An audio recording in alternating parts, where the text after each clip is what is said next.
ಶ್ರೀಮದ್ಭಾಗವತೆ ಮಹಾಪುರಾಣೇ ಅದ್ಯ ಕಥಾ ಪ್ರಾರಂಭೆ ಸತಿ ಯತ್ಕಿಂಚಿತ್ ಪೂರ್ವಕಥಾ ಪ್ರಮೇಯಾನುವಾದ. ಹರಿ ಓಂ.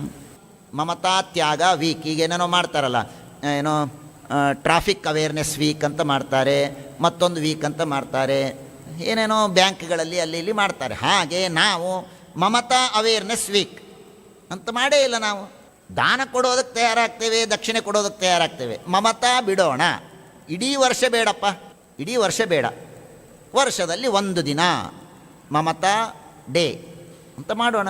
ಮಾಡೋದೇ ಇಲ್ಲ ನಾವು. ಯಾಕೆಂದ್ರೆ ಅದು ಇದೆಯಲ್ಲ, ಆರಾಮಾಗಿದೆ, ಯಾಕೆ ಗಮನವನ್ನೇ ಕೊಟ್ಟಿಲ್ಲವಲ್ಲ ನಾವು.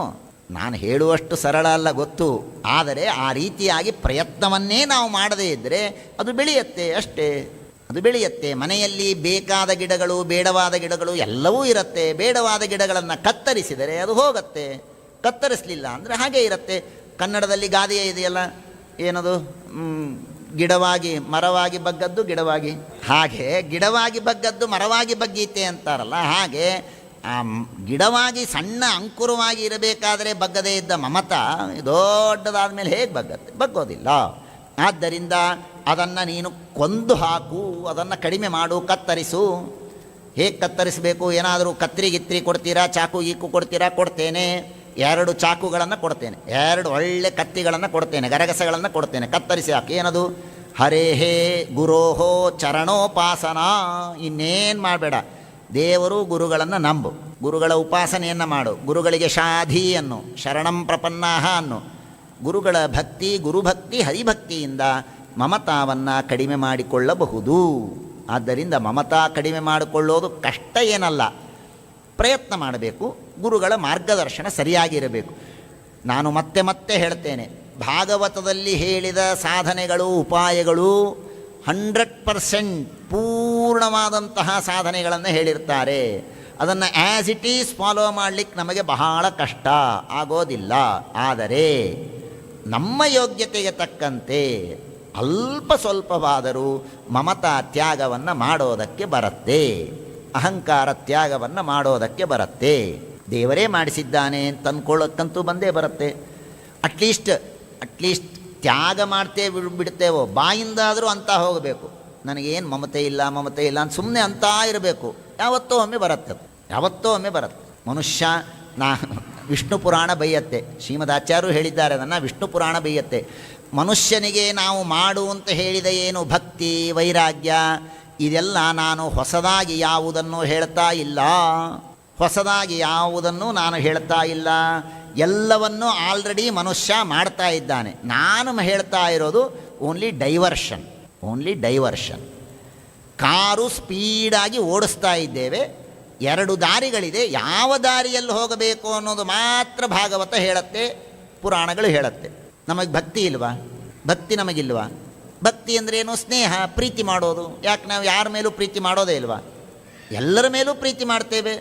ಸೊ ಪ್ರೀತಿ ಅನ್ನುವ ದಾರಿ, ನಮ್ಮ ಕಾರು ಈ ಕಡೆ ಹೋಗ್ತಾ ಇದೆ, ಪ್ರೀತಿ ಅನ್ನುವ ದಾರಿ, ಅದನ್ನು ಸ್ವಲ್ಪ ಹೀಗೆ ಮಾಡಿ ಅಂತಂದಿದ್ದೇನೆ ಅಷ್ಟೇ. ಪ್ರೀತಿ ಮಾಡ್ತೇವೆ. ವೈರಾಗ್ಯ ಇಲ್ವಾ ನಮಗೆ? ವೈರಾಗ್ಯ ಇಲ್ವಾ? ಎಷ್ಟು ವೈರಾಗ್ಯ ಇದೆ. ಎಷ್ಟು ವಸ್ತುಗಳನ್ನು ಮನೆಯಿಂದ ಎಸೆಯೋದಿಲ್ಲ, ಹಳೆಯದನ್ನು ಕಿತ್ತಿ ಎಸೆದು ಹೊಸ ತಗೊಳ್ಳೋದಿಲ್ಲ. ಹಾಗಾದರೆ ವೈರಾಗ್ಯ ಇದೆ. ಮಮತಾ ತ್ಯಾಗ ಮಾಡೋದಿಲ್ವ? ನಾವು ಬೇಕಾದಷ್ಟು ಮಮತಾ ತ್ಯಾಗ ಮಾಡಿದ್ದೇವೆ. ನಮ್ಮದೇ ಅಂತ ಇರುವ ವಸ್ತುವನ್ನು ಎಸೆದಿದ್ದೇವಲ್ಲ. ಯಾಕೆ ಎಸೆದ್ವಿ ಹೇಳಿ? ಮನೆಯಲ್ಲಿರುವ ಹಳೆಯ ಪದಾರ್ಥಗಳನ್ನು ಎಸೆದ್ವಿ. ಯಾಕೆ ಎಸೆದ್ವಿ? ನೀವೇ ದುಡ್ಡು ಕೊಟ್ಟು ತಂದದ್ದು, ನಾವೇ ದುಡ್ಡು ಕೊಟ್ಟು ತಂದದ್ದು, ನಾವೇ ಅನೇಕ ದಿನಗಳ ಕಾಲ ಅದನ್ನು ಪ್ರೀತಿಯಿಂದ ಮನೆಯಲ್ಲಿ ಇಟ್ಕೊಂಡಿದ್ದೇವೆ, ಉಪಯೋಗಿಸಿದ್ದೇವೆ. ಅಷ್ಟು ಮಮತೆ ಅದರ ಮೇಲಿದೆ. ಆದರೂ ಅದನ್ನು ಎಸಿತೇವೆ. ಯಾಕೆ ಎಸಿತೇವೆ? 2 ಸಿಂಪಲ್ ಕಾರಣ. ಅದರಲ್ಲಿ ಹೇಯತ್ವ ಬುದ್ಧಿ ಅಂದರೆ ಈಗ ನನಗೆ ಅದು ಉಪಯೋಗ ಇಲ್ಲ, ನನಗೆ ಬೇಡ ಅಂತ ಅನಿಸಿದರೆ ಸಾಕು, ಎಸೆದು ಬಿಡ್ತೇವೆ. ಹಾಗೆ ಸೊ ಮಮತಾ ತ್ಯಾಗ ಮಾಡೋದಕ್ಕೆ ಬರುತ್ತೆ, ಭಕ್ತಿ ಮಾಡೋದಕ್ಕೆ ಬರುತ್ತೆ, ಎಲ್ಲ ನಮಗೆ ಬರುತ್ತೆ. ಆದರೆ ಮಾಡ್ತಾ ಇರೋದು ಬೇರೆ ಕಡೆಗೆ ಮಾಡ್ತಾ ಇದ್ದೇವೆ, ದೇವರಲ್ಲಿ ಮಾಡಿ ಅನ್ನುವುದು ಮಾತ್ರ ಭಾಗವತ. ವಿಷ್ಣು ಪುರಾಣ ಈ ಮಾತನ್ನು ಪ್ರಹ್ಲಾದರಾಜನ ಮೂಲಕ ನಮಗೆ ತಿಳಿಸಿಕೊಡುತ್ತೆ. ಇಷ್ಟೆಲ್ಲ ಅವನು ಹೇಳಿದಾಗ ಇವನು ಬಂದು ನಮಸ್ಕಾರವನ್ನು ಮಾಡ್ತಾನೆ. ನಮಸ್ಕಾರವನ್ನು ಮಾಡಿ ಜ್ವರ ಬಂದ ವ್ಯಕ್ತಿಗೆ ವೈದ್ಯನೇ ಎದುರಿಗೆ ಬಂದು ಔಷಧಿಯನ್ನು ಕೊಟ್ಟಂತೆ ಇದೆ ತಮ್ಮ ಉಪದೇಶ. ಇನ್ನೂ ವಿಸ್ತಾರವಾಗಿ ನಮಗೆ ಉಪದೇಶವನ್ನು ಮಾಡಬೇಕು ಅಂತ ಪ್ರಾರ್ಥನೆ ಮಾಡಿಕೊಂಡಾಗ ಮತ್ತೆ ವಿಶೇಷ ಉಪದೇಶಗಳನ್ನೆಲ್ಲ ಮಾಡ್ತಾರೆ. ರಹುಗಣೈ ತತ್ತಪಸಾನ ಯಾತಿ ನಚೇಜ್ಜಯ ನಿರ್ವಸನಾಗ್ರಹಾದ್ವಾ ನಚ್ಛಂದಸಾ ನೋತ ಜಲಾಗ್ನಿ ಸೂರ್ಯೈ ವಿನಾ ಮಹತ್ಪಾದ ರಜೋಭಿಷೇಕಂ. ಈ ಮಮತಾ ತ್ಯಾಗ ಮಾಡಬೇಕು ಅಂದರೆ ಭಗವಂತನ ಹಾಗೂ ಭಗವದ್ಭಕ್ತರ ಅನುಗ್ರಹ ಆಗಬೇಕು. ಅಂದರೆ ಆಗತ್ತೆ. ಯತ್ರೋತ್ತಮ ಶ್ಲೋಕ ಗುಣಾನುವಾದ ಪ್ರಸ್ತೂಯತೆ ಗ್ರಾಮ್ಯ ಕಥಾ ವಿಘಾತಃ. ಎಷ್ಟು ಚೆನ್ನಾಗಿ ಹೇಳ್ತಾರೆ. ಗ್ರಾಮ್ಯ ಕಥೆಗಳು ಅಂದರೆ ಲೌಕಿಕವಾದ ಕಥೆಗಳು, ಹರಟೆಗಳು, ಈ ತರಹದ್ದೆಲ್ಲ ಹೇಗಾಗಬೇಕು ಅಂದರೆ ನಾವು ಭಗವಂತನ ಕಥೆ ಪ್ರಾರಂಭವಾದರೆ ಆ ಬೇರೆ ಕಥೆಗಳನ್ನು ಕಿತ್ತಿ ಎಸೆದು ಎದ್ದು ಬರಬೇಕು ಮನುಷ್ಯ. ಆ ರೀತಿಯಾದ ನಿಷ್ಠೆ ಮನುಷ್ಯನಿಗೆ ಬೆಳೆಯಬೇಕು. ಇವೆಲ್ಲವೂ ಆಗುವುದು ಭಗವಂತನ ಅನುಗ್ರಹದಿಂದ. ತನ್ನ ಪೂರ್ವಜನ್ಮದ ವೃತ್ತಾಂತವನ್ನೆಲ್ಲ ಹೇಳಿಕೊಳ್ತಾರೆ. ನಾನು ಹಿಂದೆ ಭರತನಾಗಿದ್ದೆ, ಆ ಜಿಂಕೆಯ ಸಂಘದಿಂದ ಹೀಗೆಲ್ಲ ಆಯಿತು ಅಂತ ಹೇಳಿ ವಿಶೇಷವಾಗಿ ಅನುಗ್ರಹವನ್ನು ಮಾಡ್ತಾ ಒಂದು ಮಾತನ್ನು ಹೇಳ್ತಾರೆ. ನೋಡಪ್ಪ ರಹುಗಣ, ನಿನಗೊಂದು ಕಥೆಯನ್ನು ಹೇಳ್ತೇನೆ ಅಂತ ಒಂದು ಕಥೆಯನ್ನು ಹೇಳ್ತಾರೆ. ಒಂದು ಸಾರ್ಥ ಅಂದರೆ ವ್ಯಾಪಾರಿಗಳ ಒಂದು ಗುಂಪು. ಆ ವ್ಯಾಪಾರಿಗಳ ಗುಂಪೆಲ್ಲವೂ ಕೂಡ ಅವರಿಗೆ ಹಣ ಗಳಿಸಬೇಕು ಅಂತ ಇರುತ್ತೆ. ಊರಿಂದ ಊರಿಗೆ ತಿರುಗಾಡ್ತಾ ಹೋಗ್ತಾ ಇರಬೇಕಾದ್ರೆ ಇದ್ದಕ್ಕಿದ್ದಾಗೆ ದಾರಿ ಕಾಣದೇನೆ ಒಂದು ದೊಡ್ಡ ಅರಣ್ಯದೊಳಗೆ ಪ್ರವೇಶ ಮಾಡಿಬಿಡ್ತಾರೆ. ಅರಣ್ಯದೊಳಗೆ ಪ್ರವೇಶ ಮಾಡಿ ಹೋಗ್ತಾ ಇರಬೇಕಾದ್ರೆ ಒಂದು 6 ಜನ ಕಳ್ಳರು ಬರ್ತಾರೆ. ಕಳ್ಳರು ಬಂದು ಇವರೇನೋ ಪಾಪ ವ್ಯಾಪಾರ ಮಾಡೋಣ, ಅದರದಿಂದ ಮತ್ತೇನಾದರೂ ಇನ್ವೆಸ್ಟ್ ಮಾಡಿ ಲಾಭ ಮಾಡಿಕೊಳ್ಳೋಣ ಅಂತ ಹಣ ಎಲ್ಲ ಸಂಗ್ರಹ ಮಾಡಿಕೊಂಡು ಬಂದಿರ್ತಾರೆ. ಈ ಕಳ್ಳರು ಆ ಎಲ್ಲ ಹಣವನ್ನು ದೋಚಿಕೊಂಡು ಓಡಿ ಹೋಗ್ತಾರೆ. ಈ ಸಮಸ್ಯೆ ಏನಾಗಿರುತ್ತೆ ಅಂದರೆ ಆ ಗುಂಪಿಗೆ ಒಳ್ಳೆಯ ಸಮರ್ಥ ನಾಯಕ ಇರೋದಿಲ್ಲ, ಒಬ್ಬ ಲೀಡರ್ ಇರೋದಿಲ್ಲ. ಹೀಗಾಗಿ ಆ ಲೀಡರ್ ಇದ್ದರೂ ಕೂಡ ಬಹಳ ಹೇಪ್ಲ, ಅವನು ಬಹಳ ಅಶಕ್ತ, ಬಹಳ ವೀಕ್ ಇರ್ತಾನೆ. ಹೀಗಾಗಿ ಅವನನ್ನು ಹೊಡೆದು ಅವನಿಗೆ ಏನು ಕಿಮ್ಮತ್ತು ಕೊಡದೇನೆ ಎಲ್ಲ ಹಣವನ್ನು ದೋಚಿಕೊಂಡು ಹೋಗಿಬಿಡ್ತಾರೆ. ಇವರು ಪಾಪ ಜೊತೆಗೆ ಇರಲಿ ಅಂತ ಕುರಿ, ಆಡು, ಮೇಕೆ ಇವುಗಳನ್ನೆಲ್ಲ ಕರ್ಕೊಂಡು ಹೋಗ್ತಾ ಇರ್ತಾರೆ.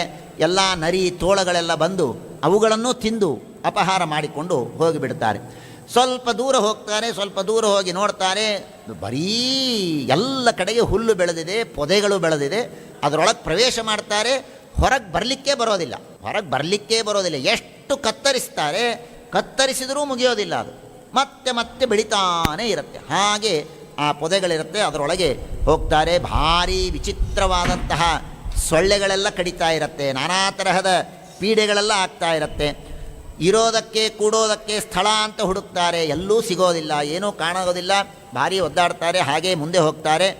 ಚಳಿ ಆಯಿತು ಅಂತ ಹೇಳಿ ಅಲ್ಲಿ ದೂರದಲ್ಲಿ ಬೆಂಕಿ ಕಾಣುತ್ತೆ. ಬೆಂಕಿ ಹತ್ರ ಹೋಗಿ ಕಾಯಿಸ್ಕೊಳ್ಳೋಣ ಅಂತ ಹೋಗ್ತಾರೆ. ಅದು ಕೊಳ್ಳಿದೆವ್ವ, ಬೆಂಕಿ ಅಲ್ಲದು. ಆ ಕೊಳ್ಳಿದೆವ್ವವನ್ನು ನೋಡಿ ಬೆಂಕಿ ಅಂತ ಅನ್ಕೋತಾರೆ. ಆ ಕೊಳ್ಳಿದೆವ್ವ ಇವರಿಗೆಲ್ಲ ಕಾಡೋದಕ್ಕೆ ಪ್ರಾರಂಭ ಮಾಡುತ್ತೆ, ಪೀಡೆ ಕೊಡೋದಕ್ಕೆ ಪ್ರಾರಂಭ ಮಾಡ್ತಾರೆ. ಸರಿ, ಅಲ್ಲಿಂದ ತಪ್ಪಿಸಿಕೊಂಡು ಓಡಿ ಬರ್ತಾನೆ. ಓಡಿ ಬಂದರೆ ಜೋರಾದ ಬಿರುಗಾಳಿ, ಭಾರಿ ಬಿರುಗಾಳಿ ಬರುತ್ತೆ. ಧೂಳೆಲ್ಲ ಬಂದು ತುಂಬ ಧೂಳುಗಳು ಎಲ್ಲ ಕಣ್ಣೆಲ್ಲ ಮುಚ್ಚಿಕೊಂಡು ಬಿಡುತ್ತೆ. ನೋಡೋದಕ್ಕೆ ಆಗೋದಿಲ್ಲ, ಯಾವ ಕಡೆ ಹೋಗಬೇಕು ಅಂತೇ ಗೊತ್ತಾಗೋದಿಲ್ಲ. ದಿಕ್ಕುಗಳೆಲ್ಲ ದಿಕ್ಪಾಲಾಗಿ ಒದ್ದಾಡ್ತಾರೆ. ಆಮೇಲೆ ರಾತ್ರಿ ಮಲ್ಕೊಂಡಿರ್ತಾರೆ.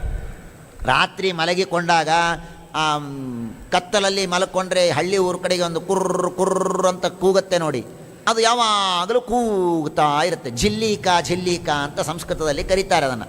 ಅದು ಕುಯ್ ಅಂತ ಕೂಗ್ತಾ ಇರುತ್ತೆ. ಇವ್ರಿಗೆ ನಿದ್ದೆನೇ ಆಗೋದಿಲ್ಲ. ಸರಿ ಅಂತ ಎದ್ದು ಕೊಡೋಣ ಅಂತ ಬಂದು ಎದ್ದು ಕೂಗ್ತಾರೆ. ಎದುರುಗಡೆ ದೊಡ್ಡ ಗೂಬೆ. ಆ ಗೂಬೆ ಕೂಗಿ ಇವರ ನಿದ್ದೆ ಹಾಳು ಮಾಡುತ್ತೆ. ಈ ಕಡೆಗೆ ಸೊಳ್ಳೆಗಳು, ಈ ಕಡೆಗೆ ಗೂಬೆ, ಈ ಕಡೆಗೆ ಹೀಗೆಲ್ಲ ಒದ್ದಾಡ್ತಾ ಇರ್ತಾರೆ. ಆಮೇಲೆ ಬಾಯಾರಿಕೆ ಆಗತ್ತೆ. ಬಾಯಾರಿಕೆ ಆಯಿತು ಅಂತ ನೀರು ಕುಡಿಬೇಕು ಅಂತ ಹೋಗ್ತಾರೆ. ದೂರದಲ್ಲಿ ಓಡಿ ನೀರು ಕುಡಿಬೇಕು ಅಂತ ಹೋಗ್ತಾರೆ. ಅಲ್ಲಿ ಬಿಸಿಲುಗುದರೆ ಅಂತ ಕರೀತಾರೆ ಕನ್ನಡದಲ್ಲಿ. ಬಿಸಿಲುಗುದರೆ ಅಂದರೆ ನೋಡೋದಕ್ಕೆ, ಈಗ ನೀವು ಬೇಸಿಗೆಗಾಲದಲ್ಲಿ ರೋಡ್ ಮೇಲೆ ಹೋಗ್ತಾ ಇರಬೇಕಾದ್ರೆ ದೂರದಲ್ಲಿ ನೀರಿದ್ದ ಹಾಗೆ ಕಾಣುತ್ತೆ. ಅದನ್ನು ಬಿಸಿಲುಗುದರೆ ಅಂತ ಕರೀತಾರೆ. ಬಿಸಿಲುಗುದರೆ ನೀರು ಕುಡಿತಾರೆ. ನೀರು ಅಂತ ಹೋಗ್ತಾರೆ, ನೀರೇ ಇರೋದಿಲ್ಲ. ಸರಿಯೋ ಇಲ್ಲಕ್ಕಿಲ್ಲ ಅಂತ ಅನ್ಕೋತಾರೆ. ಮತ್ತೆ ದೂರ ನೋಡ್ತಾರೆ, ಮತ್ತೆ ಬಿಸಿಲುಗುದರೆ ಕಾಣುತ್ತೆ. ಇಲ್ಲಿರಬಹುದು. ಆ ಹಿಂದಿದ್ದದ್ದು ಮೋಸ ಹೋಗಿರ್ಬೋದು, ಈಗ ನಿಜವಾದ ನೀರಿರ್ಬೋದು ಅಂತ ಮತ್ತೆ ಬೆನ್ನು ಹೊತ್ತು ಹೋಗ್ತಾರೆ. ಅಲ್ಲೂ ನೀರು ಸಿಗೋದಿಲ್ಲ, ಹಾಗೆಯೇ ಒದ್ದಾಡ್ತಾ ಇರ್ತಾರೆ. ಯಾರೋ ಒಬ್ಬರು ಹೇಳ್ತಾರೆ, ಅಲ್ಲೊಂದು ನದಿ ಇದೆ ನೋಡಿ, ಆ ನದಿಯಲ್ಲಿ ನೀರಿದೆ ಅಂತ. ಸರಿ, ನೀರು ಕುಡಿಯೋಣ ಅಂತ ನದಿಗೆ ಹೋಗಿ ನೋಡ್ತಾರೆ, ನದಿ ಒಣಗಿ ಹೋಗಿರುತ್ತೆ, ನೀರೇ ಇರೋದಿಲ್ಲ, ಖಾಲಿ ನದಿ. ಅಯ್ಯೋ ಏನು ಮಾಡೋದು ಅಂತ ವಾಪಸ್ಸು ಬರ್ತಾ ಇರ್ತಾರೆ. ಹಸಿವಾಗಿಬಿಟ್ಟಿರುತ್ತೆ, ಒದ್ದಾಡ್ತಾ ಇರ್ತಾರೆ, ಪರಸ್ಪರ ಜಗಳ ಆಡ್ತಾರೆ. ಆಮೇಲೆ ವಾಪಸ್ಸು ಒಂದು ಕಡೆಗೆ ಬಂದು ಕೂಡ್ತಾರೆ. ಕಾಡಿಗೆಲ್ಲ ಬೆಂಕಿ ಹತ್ತು ಬಿಡುತ್ತೆ, ದಾವಾಗ್ನಿ.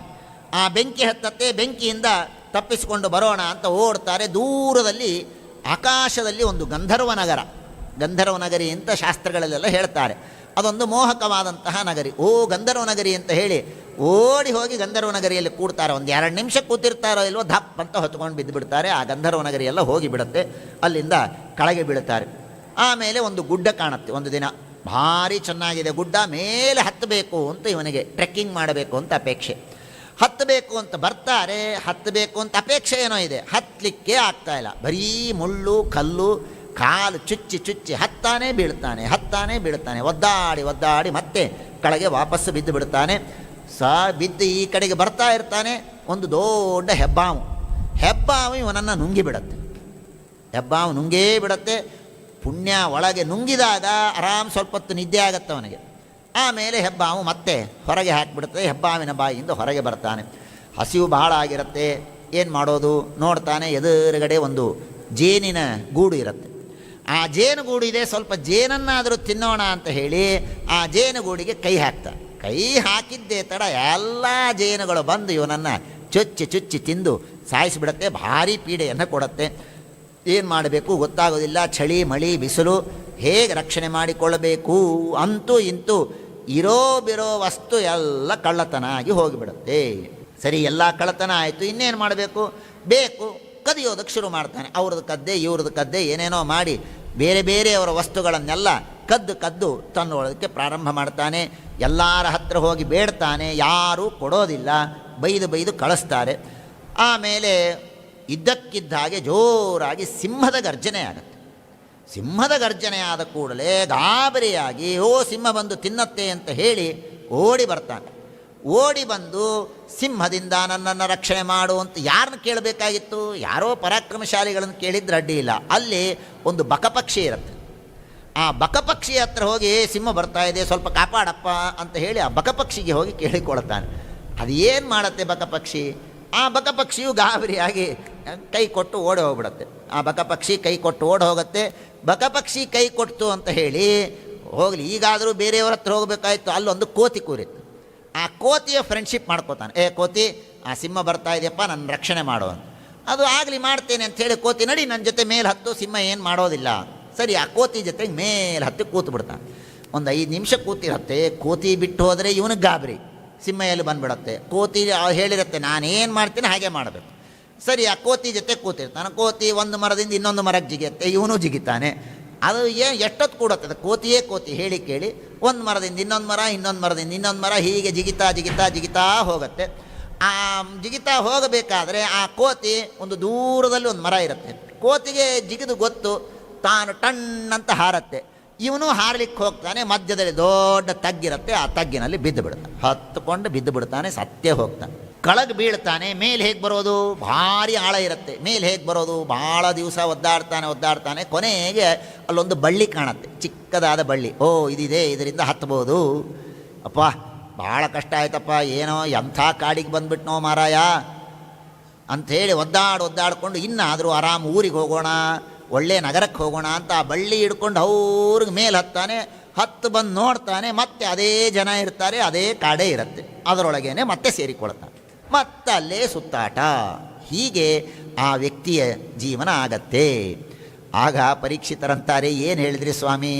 ಅವನು ಜಡಭರತರು ಹೇಳಿದರೂ ರಹುಗಣ ಅರ್ಥ ಮಾಡಿಕೊಂಡ ನಿಜ, ನನಗಂತೂ ಅರ್ಥ ಆಗಿಲ್ಲ, ಇದನ್ನು ವಿವರಣೆ ಮಾಡಿ ಹೇಳಿ ಅಂತ ಕೇಳಿದಾಗ ವಿವರಣೆಯನ್ನು ಮಾಡಿ ಹೇಳ್ತಾರೆ. ಬಹಳ ಸುಂದರವಾಗಿದೆ. ಸಂಸ್ಕೃತದ ಮೂಲ ಶ್ಲೋಕಗಳನ್ನು ಓದ್ತಾ ಹೇಳಿದರೆ ಮಾತ್ರ ಮೈ ರೋಮಾಂಚನ ಆಗತ್ತೆ. ಅಷ್ಟು ಸುಂದರವಾಗಿ ಇದನ್ನು ಭವಾಟವಿ ಅಂತ ಕರೀತಾರಪ್ಪ. ಭವಾಟವಿ ಅಂದರೆ ಭವ ಅಂದರೆ ಸಂಸಾರ, ಅದೇ ಒಂದು ದೊಡ್ಡ ಅಟವಿ ಇದ್ದ ಹಾಗೆ. ಹಾಗಾಗಿ ಇದನ್ನು ಭವಾಟವಿ ಅಂತ ಕರೀತಾರೆ. ಏನದು ಅದನ್ನು ಹೇಳ್ತಾರೆ.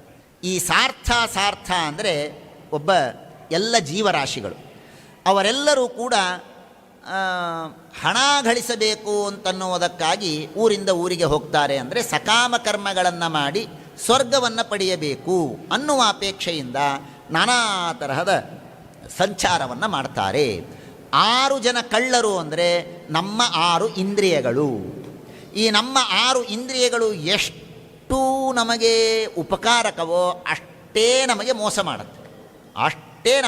ಮಾಡುತ್ತೆ, ಏನು ಎಷ್ಟು ಚೆನ್ನಾಗಿ ಹೇಳ್ತಾರೆ ಅಂದರೆ, ನಾವು ಇವತ್ತು ಅಧಿಕ ಮಾಸದಲ್ಲಿ 30 ದಿನ ಭಾಗವತವನ್ನು ಕೇಳಿ ಆಹಾ ಪುಣ್ಯ ಬಂದಿದೆ, ಪುಣ್ಯವನ್ನು ಇಟ್ಕೊಂಡಿದ್ದೇವೆ ಮನಸ್ಸಿನಲ್ಲಿ, ಪುಣ್ಯ ಸೇಫಾಗಿ ಇಟ್ಕೊಂಡಿದ್ದೇವೆ. ಆದರೆ ಒಂದು ದಿನ ಈ ಕಣ್ಣು ಏನೋ ಕೆಟ್ಟದ್ದನ್ನು ನೋಡಿತು, ಒಂದು ದಿನ ನನ್ನ ನಾಲಿಗೆ ಯಾರಿಗೋ ಗುರುಗಳನ್ನೋ ಸ್ವಾಮಿಗಳನ್ನೋ ಬೈತು, ಏನಾಯಿತು? ಆ ಪುಣ್ಯ ಇತ್ತಲ್ಲ ಅದು ಹೋಗಿಬಿಡ್ತು. 30 ದಿನಗಳು ಕಷ್ಟಪಟ್ಟು ಸಂಗ್ರಹ ಮಾಡಿದ ಪುಣ್ಯ ಒಂದು ದಿನ ನಿನ್ನ ನಾಲಿಗೆಯಿಂದ ಗುರುಗಳನ್ನು ಬೈದರೆ ಖಾಲಿ. ಕೆಟ್ಟದ್ದನ್ನು ಗುರುಗಳ ನಿಂದೆಯನ್ನು ಕೇಳಿದರೆ ಖಾಲಿ. ಯಾದವಾರ್ಯರು ಹೇಳ್ತಾರೆ, ಬಹು ಕಷ್ಟದಿಂದ ಸಂಪಾದನೆ ಮಾಡಿ ಮೋಕ್ಷಕ್ಕೆ ಬೇಕು ಅಂತ ಇಟ್ಕೊಂಡಿರ್ತೀರ ನೀವು. ಮದುವೆ ಬರ್ತಾ ಇದೆ, ಮುಂಜುವೆ ಬರ್ತಾ ಇದೆ, ಮನೆಯಲ್ಲಿ ಮದುವೆ ಬರ್ತಾ ಇದೆ ಅಂತ ಹೇಳಿ ಎಲ್ಲ ಊರಿಗೆ ಸುತ್ತಿ ರೇಷ್ಮೆ ಸೀರೆಗಳು ಅದು ಇದು ಎಲ್ಲ ತಂದು ಇಟ್ಕೊಂಡಿದ್ದೀರಿ ಮನೆಯಲ್ಲಿ.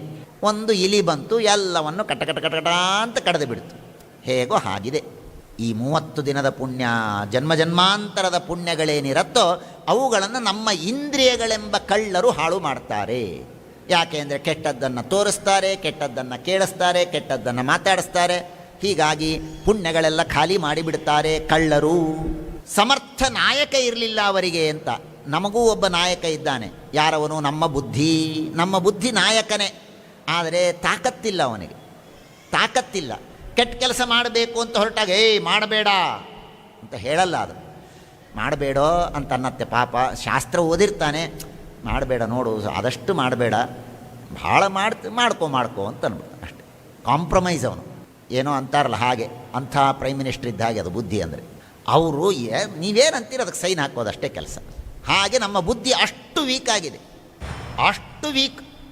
ನಾಯಕ ಏನೋ ನಿಜ, ಆದರೆ ಯಾರನ್ನು ಕಂಟ್ರೋಲ್ ಮಾಡೋದಿಲ್ಲ. ಅದು ಏನು ಮಾಡ್ತೀಯೋ ಮಾಡ್ಕೋ ಅಂತಂದು, ಮೊದಲು ಬೇಡ ಅಂತಂತಾನೆ, ಇಲ್ಲ ನೋಡು ಮಾಡಬೇಡ ಮಾಡ್ಕೊ. ಹಾಗಾದರೆ ಬುದ್ಧಿ ಸ್ಟ್ರಾಂಗ್ ಆಗಬೇಕು. ಆಮೇಲೆ ನರಿತೋಳಗಳು, ಆ ನರಿತೋಳಗಳು ಮನೆಯಲ್ಲಿರುವ ಕುರಿಗಳನ್ನೆಲ್ಲ, ಸಾರ್ಥದ ಜೊತೆ ಇರುವ ಕುರಿಗಳನ್ನೆಲ್ಲ ತಿಂದು ಹೋಗ್ತಾರೆ. ಬಂಧು ಬಳಗದವರು, ಆತ್ಮೀಯ. ಅದಕ್ಕೆ ಯಾದವಾರ್ಯರು ಹೇಳ್ತಾರೆ ನರಿ ಮತ್ತು ತೋಳ ಅಂತ. ನರಿ ಇದು ಮೊದಲು ಮಾತಾಡಬೇಕಾದ್ರೆ ಎಲ್ಲ ನೀವೇ ಚಲೋ ಅಂತ ಅವ್ರಿಗೆ ಹತ್ತಿರ ಬರ್ತಾರೆ. ಆಮೇಲೆ ತೋಳಗಳಾಗಿ ಎಲ್ಲ ಅಪಹಾರ ಮಾಡ್ತಾರೆ. ನಮ್ಮ ಸಂಪತ್ತನ್ನು ಅಪಹಾರ ಮಾಡ್ಬೋದು, ನಮ್ಮ ಯೋಗ್ಯತೆಯನ್ನು ಅಪಹಾರ ಅಂದರೆ ನಮ್ಮ ಸಾಧನೆಯನ್ನು ಅಪಹಾರ ಮಾಡ್ತಾರೆ, ನಾವು ಮಾಡುವ ಪುಣ್ಯವನ್ನು ಅಪಹಾರ ಮಾಡ್ತಾರೆ, ನಾನಾ ರೀತಿಯಾಗಿ ಅಪಹಾರವನ್ನು ಮಾಡ್ತಾರೆ. ಅನೇಕ ಹುಲ್ಲುಗಳೆಲ್ಲ ಬೆಳೆದಿತ್ತು ಅಂತಂತಾರೆ. ಆ ಹುಲ್ಲುಗಳು ಅಂದ್ರೇನು? ನಮ್ಮ ಕರ್ಮಗಳು. ಎಷ್ಟು ಕತ್ತರಿಸಿದರೂ ಆ ಹುಲ್ಲು ಹೋಗೋದಿಲ್ಲ. ರೈತರು ವರ್ಷಕ್ಕೊಮ್ಮೆ ಎಲ್ಲ ಬೆಳೆಯನ್ನು ತೆಗಿತಾರೆ. ವರ್ಷಕ್ಕೊಮ್ಮೆಯೋ ಎರಡೋ ಅಂತೂ ಏನೇನು ಬೆಳೆದಿರ್ತಾರೋ ಎಲ್ಲ ಕತ್ತರಿಸಿಕೊಂಡು ಬರ್ತಾರೆ. ಕತ್ತರಿಸಿಕೊಂಡು ಬಂದರೆ ಅಲ್ಲಿ ಪೂರ್ಣ ಖಾಲಿ ಆಗೋದಿಲ್ಲ. ಏನೇನೋ ಸುತ್ತಮುತ್ತಲು ಎಲ್ಲ ಹುಲ್ಲುಗಳು ಬೆಳೆದಿರುತ್ತೆ. ಹಾಗೆ ನಮ್ಮ ಕರ್ಮಗಳು ಹೇಗೆ ಅಂದರೆ ಮುಗಿಸ್ಲಿಕ್ಕೇ ಬರಲ್ಲ, ಮುಗಿಯೋದೇ ಇಲ್ಲ ಕರ್ಮ ಇದು ಯಾವತ್ತೂ ಮುಗಿಯೋದಿಲ್ಲ. ನಾನೊಂದು ಕರ್ಮ ಮಾಡಿದ್ದೇನೆ, ಏನು ಕರ್ಮ? ನಾನು ಮುಂದಿನ ಜನ್ಮದಲ್ಲಿ ಬ್ರಾಹ್ಮಣನಾಗಬೇಕು ಅನ್ನೋದಕ್ಕೆ ಈ ಜನ್ಮದಲ್ಲಿ ಭಾರೀ ತಪಸ್ಸು ಮಾಡಿ ನನಗೆ ದೇವರು ಕೊಟ್ಟ, ನೀನು ಮುಂದಿನ ಜನ್ಮದಲ್ಲಿ ಬ್ರಾಹ್ಮಣನಾಗು ಅಂತ ಕೊಟ್ಟ. ಸರಿ, ನಾನು ಮುಂದಿನ ಜನ್ಮದಲ್ಲಿ ಬ್ರಾಹ್ಮಣ ಆಗಿ ಅಂತೂ ನಾನು ಮಾಡಿದ ಕರ್ಮ ಖಾಲಿ ಆಯಿತು, ಪರವಾಗಿಲ್ಲ ಅಂದ್ಕೊಳ್ಳೋ ಹಾಗೆ ಇಲ್ಲ. ಯಾಕೆ ಅಂದರೆ ಮುಂದಿನ ಜನ್ಮ ಬ್ರಾಹ್ಮಣನಾದಾಗ ಸುಮ್ಮನೆ ಕೊಡ್ತೀನಿ, ನಾನು ಮತ್ತೊಂದೇನೋ ಕರ್ಮ ಮಾಡ್ತೀನಿ, ಮತ್ತೇನೋ ಕಿತಾಪತಿ ಮಾಡಿ ಮತ್ತೆ ನಾನು ಕರ್ಮವನ್ನು ಬೆಳೆಸಿಕೊಡ್ತೀನಿ. ಹಾಗಿದೆ. ಒಬ್ಬನ ಹತ್ರ 500 ಕೋಟಿ ರೂಪಾಯಿಗಳಿತ್ತಂತೆ. ಆ 500 ಕೋಟಿ ರೂಪಾಯಿ ಅವನು ಖರ್ಚು ಮಾಡಬೇಕು. ಹೇಗೆ ಖರ್ಚು ಮಾಡಬೇಕು? ಅದನ್ನು ಇನ್ವೆಸ್ಟ್ ಮಾಡಬಾರ್ದು. ಅದರಿಂದ ರಿಟರ್ನ್ ಏನೂ ಬಂದಿರಬಾರ್ದು, ಯಾವುದೂ ಉಳಿದಿರಬಾರ್ದು. ಹಾಗೆ ಖರ್ಚು ಮಾಡಬೇಕು. ಅವನು ಮನೆ ತಗೊಂಡ, ಅದು ಇನ್ವೆಸ್ಟ್ಮೆಂಟ್ ಇದ್ದ ಹಾಗೆ. ಹಾಗೆ ಖರ್ಚು ಮಾಡಬೇಕು ಅಂತ ಒಂದು ಪಂದ್ಯ ಇರುತ್ತೆ. ಹಾಗೆ ಇದು ಹೇಗೆ ಅಂದರೆ, ನಿಮ್ಮ ಕರ್ಮ ಹೇಗೆ ಖರ್ಚು ಮಾಡಬೇಕು ಅಂದರೆ, ಕರ್ಮ ಖರ್ಚಾಗಿರಬಾರ್ದು, ಇನ್ನೊಂದು ಕರ್ಮ ಬಂದಿರಬಾರ್ದು. ಹಾಗೆ ಖರ್ಚು ಮಾಡಿ ತೋರಿಸಿ. ಸಾಧ್ಯವೇ ಇಲ್ಲ. 14 ವರ್ಷಕ್ಕಿಂತಲೂ ಒಂದು ದಿನ ಎಕ್ಸ್ಟ್ರಾ ನಾವು ಬದುಕಿದರೆ ಇನ್ನು ಮುಂದಿನ 10 ಜನ್ಮಕ್ಕೆ ಬೇಕಾಗುವಷ್ಟು ಕರ್ಮಗಳನ್ನು ಆಲ್ರೆಡಿ ನಾವು ಇಟ್ಟೇ ಬಿಟ್ಟಿರ್ತೇವೆ ಅಂತ ಹೇಳುತ್ತೆ ಶಾಸ್ತ್ರ. ಅಂದಮೇಲೆ ಆ ಕರ್ಮಗಳನ್ನು ಖಾಲಿ ಹೇಗೆ ಮಾಡ್ಕೊಳ್ಳೋದು? ಸಾಧ್ಯವೇ ಇಲ್ಲ. ಹಾಗಾಗಿ ಆ ಹುಲ್ಲು ಪೊದೆಗಳು ಅಂದರೆ ಆ ಕರ್ಮಗಳು, ಕಠೋರ ಸೊಳ್ಳೆಗಳೆಲ್ಲ ಕಡಿತಾ ಇರುತ್ತೆ. ಅಂದರೆ ದುಷ್ಟ ಜನರು ನಾನಾ ತರಹದ ಪೀಡೆಗಳನ್ನು ಕೊಡ್ತಾರೆ, ಸುಖವಾಗಿ ಇರೋದಕ್ಕೆ ಬಿಡೋದಿಲ್ಲ. ಆಮೇಲೆ ಚಳಿ ಆಯಿತು ಅಂತ ಹೇಳಿ ಯಾರವುದು ಕೊಳ್ಳಿದೆವದ ಹತ್ತಿರ ಹೋಗ್ತೇವೆ. ಹಾಗೆ ನಮಗೇನೋ ಹಣ ಬೇಕು, ಸಹಾಯ ಮಾಡ್ತಾರೆ ಅಂತ ಧನಿಕರ ಹತ್ತಿರ ಹೋಗ್ತೇವೆ. ಧನಿಕರು ಅವಮಾನ ಮಾಡಿ ಬೈದು ಕಳಿಸ್ತಾರೆ. ಜೀವನದಲ್ಲಿ ಅವಮಾನಿತರಾಗ್ತೇವೆ. ಬೇಕಾದಷ್ಟು ಅಗೌರವಗಳೆಲ್ಲ ಆಗತ್ತೆ. ಜೋರಾಗಿ ಬಿರುಗಾಳಿ ಬರುತ್ತೆ. ಬಿರುಗಾಳಿ ಬಂದು ಕಣ್ಣು ತುಂಬ ಎಲ್ಲ ಧೂಳಾಗತ್ತೆ. ಅದು ದುಷ್ಟ ಸ್ತ್ರೀ. ಆ ಸ್ತ್ರೀ ಎಂಬ ಬಿರುಗಾಳಿ ಬಂದಾಗ ದಿಕ್ಕುಗಳೇ ಕಾಣಲ್ಲ ಅಂದರೆ ದಿಗಭಿಮಾನಿ ದೇವತೆಗಳು, ನಾನು ಕೆಟ್ಟ ಕೆಲಸ ಮಾಡಬಾರ್ದು, ಅವರೆಲ್ಲ ನೋಡ್ತಾ ಇದ್ದಾರೆ. ಸೂರ್ಯ ನೋಡ್ತಾನೆ, ಚಂದ್ರ ನೋಡ್ತಾನೆ, ಯಮ ನೋಡ್ತಾನೆ, ಇವರೆಲ್ಲರೂ ಸಾಕ್ಷಿಗಳು. ಯಾವುದು ತಲೆಗೆ ಬರೋದಿಲ್ಲ. ಆ ಸ್ತ್ರೀ ಮೋಹಕ್ಕೆ ಒಳಗಾದ ಅಂದರೆ ಅವನಿಗೆ ಕಣ್ಣೇ ಕಾಣೋದಿಲ್ಲ, ಧರ್ಮಾಧರ್ಮಗಳು ಗೊತ್ತಾಗೋದಿಲ್ಲ. ಆ ಜಿಲ್ಲಿ ರಾತ್ರಿ ಕೂಗುವಂತಹ ಪ್ರಾಣಿ ಅದು ಯಾವುದು ಅಂದರೆ, ನಮ್ಮ ಕಣ್ಣಿಗೆ ಕಾಣದೇ ನಮ್ಮನ್ನು ಬೈಯುವ ಜನ ಇದ್ದಾರೆ ನೋಡಿ. ಇದು ಹುಡುಕ್ರಿ, ನೀವು ಸಿಗೋದೇ ಇಲ್ಲ. ರಾತ್ರಿ ಕೂಗ್ತಾ ಇರುತ್ತೆ, ಎಲ್ಲಿದೆ ಅಂತ ಹುಡುಕಿ ಕಾಣೋದೇ ಇಲ್ಲ. ಹಾಗೆ ವಿಚಿತ್ರ ಇರುತ್ತೆ. ಹಾಗೆ ನಮ್ಮ ಹಿಂದೆ ಬೈಯೋ ಜನ ಇರ್ತಾರೆ. ಬೈಯೋದಷ್ಟೇ ನಮಗೆ ಅರ್ಥ ಆಗ್ತಾ ಇರುತ್ತೆ. ಇವ್ರು ಹಿಂಗೆ ಅಂದರು, ಯಾರಂದರೂ ಸೋರ್ಸೇ ಗೊತ್ತಾಗಲ್ಲ ನಿಮಗೆ. ಯಾರೋ ಏನೋ ಅಂದು ಹೋಗಿಬಿಡ್ತಾರೆ ಅಷ್ಟೇ. ಅದು ಯಾರು ಕಿವಿಯಿಂದ ನಮಗೆ ಬಿದ್ದಿರುತ್ತೆ. ಯಾರಂದರೂ ಕೊನೆವರೆಗೂ ಗೊತ್ತಾಗಲ್ಲ, ಹುಡುಕ್ತಾ ಇರ್ತಾರೆ. ಯಾರ್ಯಾರನೋ ಹಿಡಿದು ಬೈತಾ ಇರ್ತೀರಿ. ಹಾಗೆ ಉಭಯಾರ್ಥ. ಆಮೇಲೆ ಇನ್ನು ಗೂಬೆಗಳು ಅಂದರೆ ಅದು ಕಣ್ಣೆದುರಿಗೆ ಬೈಯುವಂತಹ ಜನ. ಹೀಗೆ ಎಲ್ಲರೂ ನಿಂದೆಯನ್ನು ಮಾಡ್ತಾರೆ. ಆಮೇಲೆ ನೀರಡಿಕೆ ಅಂತ ಬಿಸಿಲುಗುದಿರೆನ ಬೆನ್ನ ಹತ್ತಿ ಹೋಗ್ತಾನೆ. ಎಷ್ಟು ಚೆನ್ನಾಗಿ ಹೇಳ್ತಾರೆ.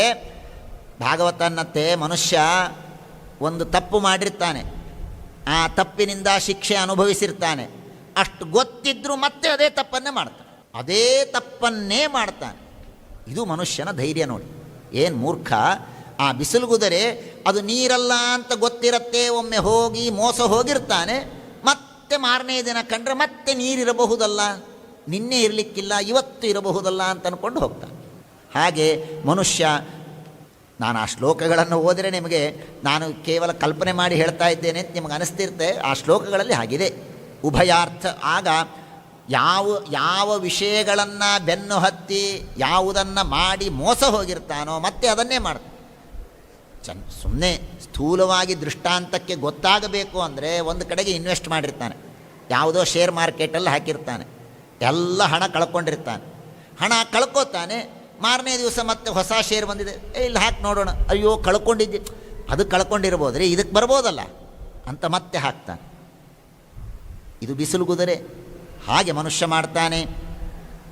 ಯಾರೋ ಅಲ್ಲಿ ನದಿ ಇದೆ ಅಂತ ಹೇಳ್ತಾರೆ. ಅಲ್ಲಿ ಹೋಗ್ತಾರೆ ನೀರು ಕುಡಿಯೋದಕ್ಕೆ ಅಂತ. ಆ ನದಿ ಎಲ್ಲ ಒಣಗಿರುತ್ತೆ. ಹಾಗೆ ಇಲ್ಲೂ ಕೂಡ ಇವನಿಗೆ ಬಾಯಾರಿಕೆ ಆಗಿರುತ್ತೆ. ಜೀವನದಲ್ಲಿ ಬಹಳ ಕಷ್ಟ ಅನುಭವಿಸಿರ್ತಾನೆ. ಏನೋ ಶಾಂತಿ ಸಮಾಧಾನಗಳು ಸಿಗಬೇಕು ಅಂತ ಅನ್ಕೋತಾನೆ. ಯಾರೋ ಬರ್ತಾರೆ, ಅಲ್ಲೊಬ್ಬ ಬಾಬಾ ಇದ್ದಾನೆ, ಹೋಗ್ರಿ, ಅವನೆಲ್ಲ ಆರಾಮ್ ಮಾಡ್ತಾನೆ ನಿಮಗೆ ಅಂತಂತಾರೆ. ಆ ಬಾಬಾನ ಹತ್ರ ಹೋಗ್ತೇವೆ. ಅದು ಒಣಗಿದ ನದಿ ಇದ್ದ ಹಾಗೆ, ಏನೂ ಸಿಗೋದಿಲ್ಲ. ಯಾರ್ಯಾರ ಹತ್ರ ಹೋಗ್ತೇವೆ, ಏನೇನೋ ಮಾಡ್ತೇವೆ, ಯಾರ ಬೆನ್ನೋ ಯಾಕೆ ಅಂದರೆ ಮನುಷ್ಯ ಅಷ್ಟು ದುಃಖದಲ್ಲಿರ್ತಾನೆ. ಬಾಯಾರಿಕೆ, ಅಂಥ ಪರಿ ಬಾಯಾರಿಕೆ ಆದಾಗ ಏನು ತೋರಿಸ್ತಿರೋ ಅದನ್ನು ಮಾಡೋದಕ್ಕೆ ಮನುಷ್ಯ ಸಿದ್ಧ ಇರ್ತಾನೆ. ಅಷ್ಟು ಬಾಯಾರಿಕೆ ಮಾಡ್ಕೊಳ್ಳೋಕ್ಕೆ ನಾವು ಬಿಡಬಾರ್ದು. ಮೊದಲು ಆಗಾಗ ಸಜ್ಜನರ ಸಮಾಗಮದಲ್ಲಿದ್ದರೆ ಬಾಯಾರಿಕೆನೇ ಆಗೋದಿಲ್ಲ. ಬಹಳ ಬಾಯಾರಿಕೆ ಆದ ವ್ಯಕ್ತಿಗೆ ನೀವೇನು ಕೊಡ್ತೀರೋ ಕುಡಿದು ಬಿಡ್ತಾನೆ. ಅದು ಫಿಲ್ಟರ್ ನೀರಾ ಏನು ನೀರು ಯಾವುದು ನೋಡೋದಿಲ್ಲ. ಹಾಗೆ ಮನುಷ್ಯ ಅಷ್ಟೇ. ಬಹಳ ದುಃಖಪಟ್ಟು ಬಹಳ ಸಂಸಾರದಲ್ಲಿ ಒದ್ದಾಡಿ ಇದ್ದಾಗ ಅವನಿಗೆ ಯಾರು ಏನು ಹೇಳ್ತಾರೋ ಅದನ್ನು ನಂಬಿ ಬಿಡ್ತಾನೆ. ಹಾಗೆ ಮಾಡಿ ನಡಿ, ಅದೇ ಮಾಡ್ತಾನೆ, ಇದೇ ಮಾಡ್ತಾನೆ. ಅದೆಲ್ಲ ಒಣಗಿದ ನೀರಿದ್ದ ಹಾಗೆ, ಏನೂ ಲಾಭ ಆಗೋದಿಲ್ಲ. ಆಮೇಲೆ ಗಂಧರ್ವ ನಗರಿ ಅಂದರೆ ಅದು ಸ್ವಪ್ನ ಇದ್ದ ಹಾಗೆ. ಕನಸಿನಲ್ಲಿ ಮಾತ್ರ ಸ್ವಲ್ಪ ಆನಂದ ಇರುತ್ತೆ. ಜೀವನದಲ್ಲಿ ಆನಂದ ಆಗೋದು ಅಂದರೆ ಕನಸಿನಲ್ಲಿ ಒಂದೇ. ಕೆಲವರಿಗೆ ದುಃಖವೂ ಆಗತ್ತೆ, ಅದು ಬೇರೆ. ಅಂತೂ ಕನಸಿನಲ್ಲಿ ಆನಂದವೂ ಆಗತ್ತೆ, ಆನಂದ ಪಡ್ತಾನೆ. ಆಮೇಲೆ ಒಂದು ಬೆಟ್ಟ ಕಾಣುತ್ತೆ, ಭಾರಿ ದೊಡ್ಡದಾದ ಬೆಟ್ಟ. ಅದನ್ನು ಹತ್ತಬೇಕು ಅಂತ ಹೋಗ್ತಾನೆ, ಆದರೆ ಹತ್ತಲಿಕ್ಕಾಗೋದಿಲ್ಲ. ನಾನಾ ತರಹದ ಅಡ್ಡಿ. ಅದೇನು ಅಂದರೆ ಕರ್ಮಗಳು. ಕರ್ಮಗಳು ಅಂತ ವಿಷ್ಣು ಪಂಚಕ ಮಾಡಬೇಕು ಅಂತ ಅನ್ಕೋತೇವೆ, ಅದು ಬೆಟ್ಟ. ಅದನ್ನು ಹತ್ತಬೇಕು ಅಂದರೆ ಕಾಲಿನಲ್ಲಿ ಕಲ್ಲು ಮುಳ್ಳು, ಅದು ಏನೋ ಅನಾರೋಗ್ಯ ಇರುತ್ತೆ, ಆಗೋದಿಲ್ಲ. ಒದ್ದಾಡ್ತೇವೆ. ಗಂಡ ಬೇಡ ಅಂತಾನೆ, ಹೆಂಡತಿ ಬೇಡ ಅಂತಾಳೆ, ಮಕ್ಕಳು ಬೇಡ ಅಂತಾರೆ, ಏನೇನೋ ಅಡ್ಡಿ ಆತಂಕಗಳು ಬರುತ್ತೆ. ನೋಡಿ ಎಷ್ಟು ಮನಸ್ಸು ಬೆಟ್ಟ ಹತ್ತಬೇಕು ಅಂತ ಅಪೇಕ್ಷೆ ಇದೆ, ಹತ್ತಲಿಕ್ಕಾಗ್ತಾ ಇಲ್ಲ. ಯಾಕೆ ಅಂದರೆ ಅನೇಕ ಅಡ್ಡಿಗಳು. ನಮ್ಮದೇ ಆದ ವ್ಯಸನಗಳು ನಮಗೆ ಅಡ್ಡಿ ಮಾಡುತ್ತೆ, ಅಥವಾ ಇನ್ನನೇಕ ಕಲ್ಲು ಮುಳ್ಳು, ಎರಡು ಕಲ್ಲು ಮುಳ್ಳು, ನಮ್ಮದೇ ಆದ ವ್ಯಸನಗಳು ನಮಗೆ ಅಡ್ಡಿಯನ್ನು ಮಾಡುತ್ತೆ, ಹೊರಗಿನ ಶತ್ರುಗಳು ನಮಗೆ ಅಡ್ಡಿಯನ್ನು ಮಾಡ್ತಾರೆ. ಹೀಗಾಗಿ ಕರ್ಮದ ಬೆಟ್ಟವನ್ನು ಹತ್ತೋದಕ್ಕೇನೆ ಇವನಿಗೆ ಆಗೋದಿಲ್ಲ. ಹತ್ತದಾಗ ಮಾಡ್ತಾನೆ, ಮತ್ತೆ ಕೆಳಗೆ ಬೀಳ್ತಾನೆ, ಸತ್ಕರ್ಮವನ್ನು ಮಾಡಲಿಕ್ಕೆ ಆಗೋದಿಲ್ಲ. ಆಮೇಲೆ ಹೆಬ್ಬಾವು ನುಂಗತ್ತೆ ಅಂದರೆ ನಿದ್ದೆಯಲ್ಲಿ ಇರ್ತಾನೆ, ಪೂರ್ಣ ಏನೂ ಎಚ್ಚರವಿಲ್ಲದ ಅವಸ್ಥೆಯಲ್ಲಿ ಸ್ವಲ್ಪ ಹೊತ್ತು ಇರ್ತಾನೆ. ಜೇನುಗೂಡಿಗೆ ಕೈ ಹಾಕ್ತಾನೆ, ಪರಸ್ತ್ರೀಯರನ್ನು ಅಪೇಕ್ಷೆ ಪಡ್ತಾನೆ. ಪರಸ್ತ್ರೀಯರನ್ನು ಅಪೇಕ್ಷೆ ಪಟ್ಟರೆ ಯಾಕೆ ಸುಮ್ಮನೆ ಬಿಡ್ತಾರೆ? ಎಲ್ಲರೂ ಸಮಾಜ, ರಾಜ ಎಲ್ಲರೂ ಶಿಕ್ಷೆಯನ್ನು ಕೊಡ್ತಾರೆ, ಹೊಡಿತಾರೆ, ಬಡಿತಾರೆ, ಅವರಿಂದ ಪೀಡೆಯನ್ನು ಹೊಂದುತ್ತಾನೆ. ಆಮೇಲೆ ಕೊನೆಗೆ ಜೋರಾಗಿ ಸಿಂಹದ ಗರ್ಜನೆ ಆಗತ್ತೆ. ಸಿಂಹದ ಗರ್ಜನೆ ಅಂದರೆ ಅದು ಕಾಲ, ಮೃತ್ಯು. ಮೃತ್ಯು ನನಗೆ ಹತ್ತಿರ ಬರ್ತಾ ಇದೆ ಅಂತ ಗೊತ್ತಾಗತ್ತೆ. ಮೃತ್ಯು ಹತ್ತಿರ ಬರ್ತಾ ಇದೆ ಅಂತ ಗೊತ್ತಾದಾಗ ಯಾರ ಗೆಳತನ ಮಾಡಬೇಕು?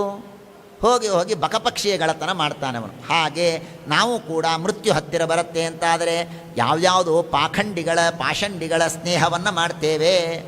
ಅವರಂತಾರೆ, ಯೋಚನೆ ಮಾಡಬೇಡ, ನಾನೊಂದು ಹೋಮ ಮಾಡ್ತೇನೆ, ನಿನಗೆಲ್ಲ ಆರಾಮಾಗತ್ತೆ ಅಂತ ಹೇಳಿಬಿಡ್ತಾರೆ.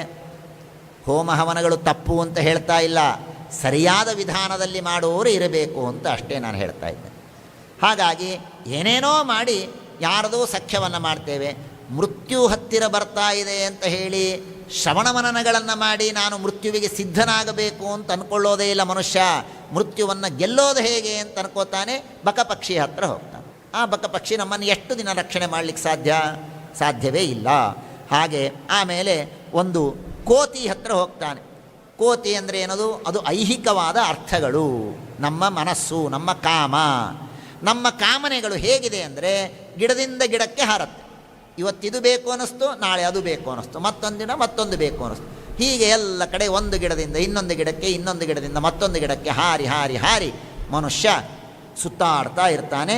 ಕೊನೆಗೆ ದೊಡ್ಡದಾದ ಪ್ರಪಾತದಲ್ಲಿ ಬೀಳ್ತಾನೆ, ಅದೇ ನರಕ. ಆ ನರಕದಲ್ಲಿ ಕೆಳಗೆ ಬೀಳ್ತಾನೆ. ಅನೇಕ ದಿವಸಗಳ ಕಾಲ ನರಕದಲ್ಲಿ ಇದ್ದ ಮೇಲೆ ಅಲ್ಲಿ ಒಂದು ಸಣ್ಣ ಬಳ್ಳಿ, ಕ್ಷೀಣೆ ಪುಣ್ಯೆ ಮರ್ತ್ಯಲೋಕಂ ವಿಶಂತಿ, ಒಂದು ಸಣ್ಣ ಬಳ್ಳಿ ಕಾಣುತ್ತೆ. ಅಷ್ಟು ಪುಣ್ಯ ಉಳಿದಿರುತ್ತೆ. ಮನುಷ್ಯ ನರಕದಲ್ಲಿ ಎಲ್ಲವನ್ನೂ ಅನುಭವಿಸೋದಿಲ್ಲ, ಸ್ವಲ್ಪ ಪುಣ್ಯವನ್ನು ದೇವರು ಉಳಿಸಿರ್ತಾನೆ. ಆ ಪುಣ್ಯದ ಒಂದು ಬಳ್ಳಿಯನ್ನು ಹಿಡ್ಕೊಂಡು ಮೇಲೆ ಹತ್ತಾನೆ, ಮತ್ತೆ ಸಂಸಾರಕ್ಕೆ ಬರ್ತಾನೆ. ಇದೇ ಜೀವನ ಯಾತ್ರೆ, ಇದು ಭವಾಟವಿ. ಆ ಸಂಸಾರಕ್ಕೆ ಬಂದ ಮೇಲೆ ಇಷ್ಟು ದಿವಸ ಅನುಭವಿಸಿದ್ದೆ, ಮತ್ತೆ ಹೋಗೋಣ ನಡ್ರಿ ಅಂತ ಹೇಳಿ ಮತ್ತೆ ಹೋಗ್ತಾನೆ. ಮತ್ತೆ ಕಾಡಿನಲ್ಲಿ ಮರ್ತಾನೆ, ಮತ್ತೆ ಇದೇ ಚಕ್ರದಲ್ಲಿ ಸುತ್ತುತ್ತಾ ಇರ್ತಾನೆ. ಹೀಗಿದೆ ಜೀವನ ವ್ಯಾಪಾರ. ಆದ್ದರಿಂದ ರಹುಗಣತ್ವಾಮಪಿ ಹ್ಯಧ್ವನೋಸ್ಯ ಸನ್ಯಸ್ತದಂಡಕೃತ ಭೂತ ಮೈತ್ರ ಅಸಜ್ಜಿತಾತ್ಮ ಹರಿಸೇವಯಾಶಿತ ಜ್ಞಾನಾಸಿ ಮಾದಾಯ ತರಾತಿ ಪಾರಂ. ಆದ್ದರಿಂದ ಈ ಭವಾಟವಿಯನ್ನು ದಾಟೋದಕ್ಕೆ, ಸುಲಭವಾಗಿ ದಾಟೋದಕ್ಕೆ ನಿನ್ನ ಕೈಯಲ್ಲಿ ಒಂದು ದೊಡ್ಡದಾದ ಖಡ್ಗವನ್ನು ಇಟ್ಟುಕೊಂಡು ಹೋಗು.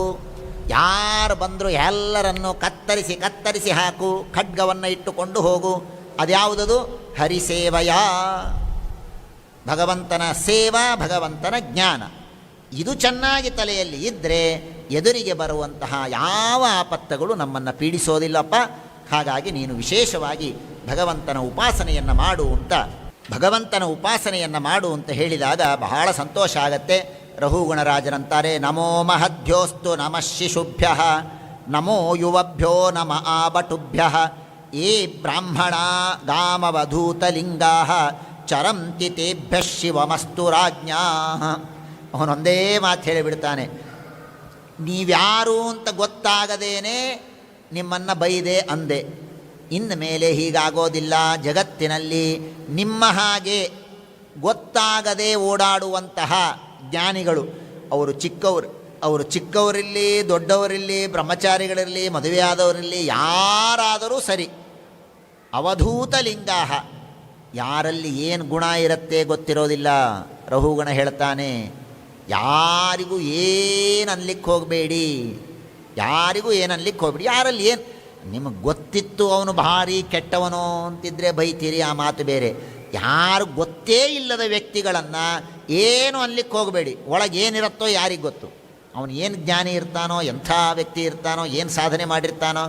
ಯಾವ ಬ್ರಾಹ್ಮಣರಿಗೂ ಯಾವ ವ್ಯಕ್ತಿಗಳಿಗೂ ಯಾವತ್ತೂ ಎಂದಿಗೂ ಅವಮಾನ ಮಾಡಬಾರದು. ಇದು ರಹುಗಣನ ಟೇಕವೇ. ರಹುಗಣನ ಟೇಕವೇ ಏನಪ್ಪ ಅಂದರೆ, ಅವನು ಹೇಳ್ತಾನೆ, ಗಾಮವಧೂತಲಿಂಗಾ ಚರಂತಿ ತೇಭ್ಯ ಶಿವಮಸ್ತು ರಾಜ್ಞಾಂ.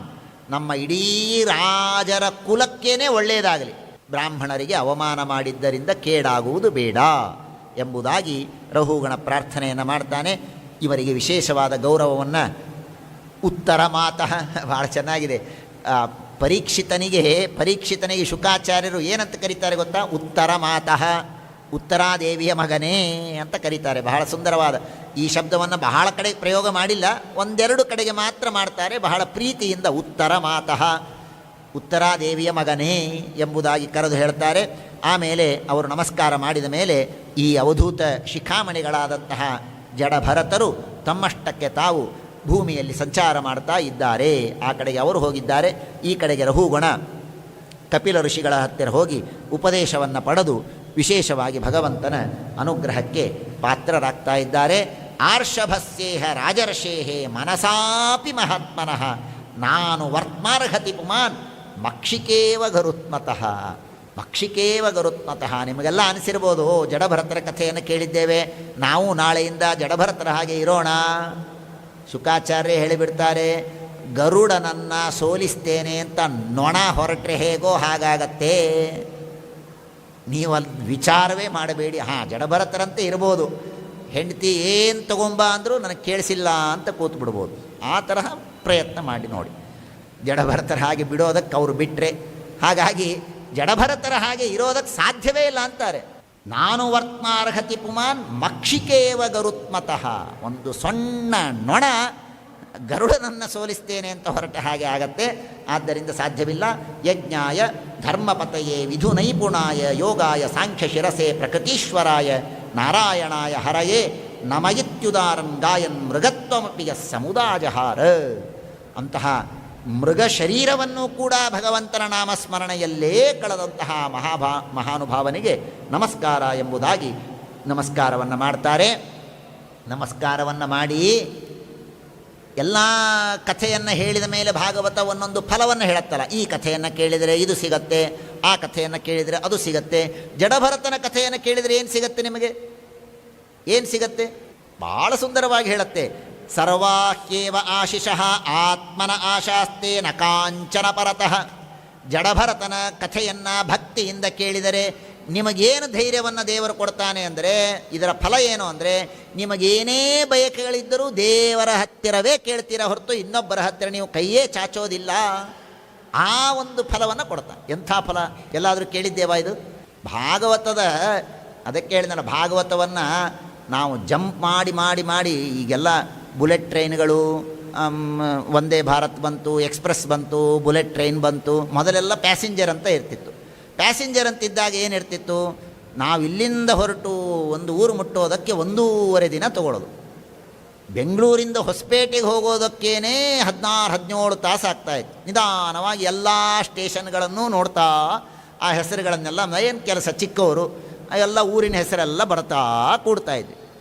ಈಗ ಆಮೇಲೆ ಎಕ್ಸ್ಪ್ರೆಸ್ ಅಂತ ಬಂತು, 4-5 ಸ್ಟೇಷನ್ಗಳು. ಇನ್ನು ಏನೋ ಬುಲೆಟ್ ಟ್ರೈನ್ ಅಂತ ಬರುತ್ತಂತೆ, ಅದು ಬಂದರೆ ಗೋವಿಂದ ಯಾವ ಸ್ಟೇಷನ್ನೇ ಕಾಣಲ್ಲ. ಹಾಗೆ ಈ ಭಾಗವತವನ್ನು ನೀವು ಹೇಗೆ ಹೇಳ್ತೀರಿ ಅದರ ಮೇಲಿದೆ.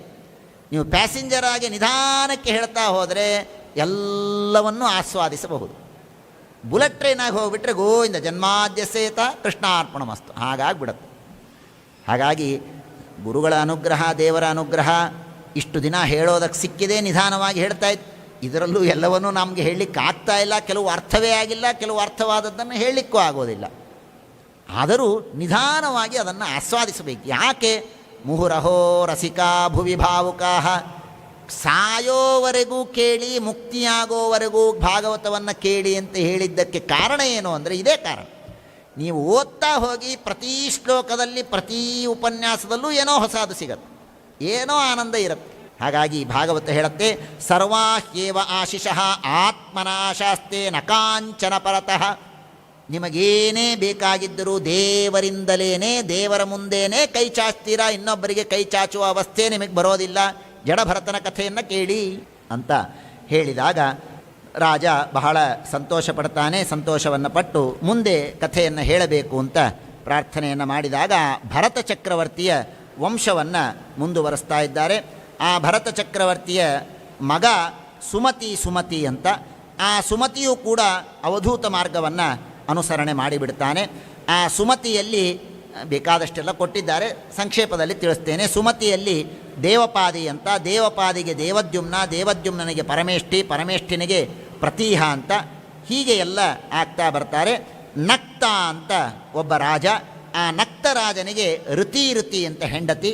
ಆ ಋತಿಯಲ್ಲಿ ಗಯ ಮಹಾರಾಜರು ಹುಟ್ಟುತ್ತಾರೆ. ಗಯ ಮಹಾರಾಜರು ಭಾರೀ ದೊಡ್ಡ ರಾಜರು, ಪ್ರಿಯವ್ರತನಿಗೆ ಸಮಾನ ಅಂತ ಶ್ರೀಮದಾಚಾರ್ಯರು ಹೇಳ್ತಾರೆ. ಕಕ್ಷೆಯಲ್ಲಿ ಪ್ರಿಯವ್ರತ ಮಹಾರಾಜನಿಗೆ ಸಮಾನರಾದವರು ಗಯಶ್ಚೈವ ಕರ್ಮದೇವ ಸಮೋಗುಣೈಹಿ.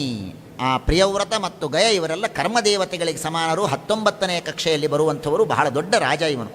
ಆ ಗಯನ ಬಗ್ಗೆ ಮಹಾಭಾರತ ವರ್ಣನೆ ಮಾಡುತ್ತೆ. ಮಹಾಭಾರತ ಯಾವುದೋ ಒಂದು ಬೇರೆ ಪ್ರಸಂಗಕ್ಕೆ ಹೇಳಿದೆ ಇರಲಿ, ಮಹಾಭಾರತದಲ್ಲಿ ಭೀಷ್ಮಾಚಾರ್ಯರು ಹೇಳ್ತಾರೆ ಗಯನ ಬಗ್ಗೆ. ಅವನು 100 ವರ್ಷ ಯಾಗವನ್ನು ಮಾಡಿದನಂತೆ. 100 ವರ್ಷ ಕಂಟಿನ್ಯೂಯಸ್ ಆಗಿ ಒಂದು ಯಾಗವನ್ನು ಮಾಡಿದನಂತೆ. ಅಗ್ನಿ ಪ್ರತ್ಯಕ್ಷನಾದರೆ ಅಗ್ನಿಗೆ ಒಂದು ವರವನ್ನು ಕೇಳ್ತಾನೆ ಗಯ ಮಹಾರಾಜ. ಏನಂತ ವರವನ್ನು ಕೇಳ್ತಾನೆ?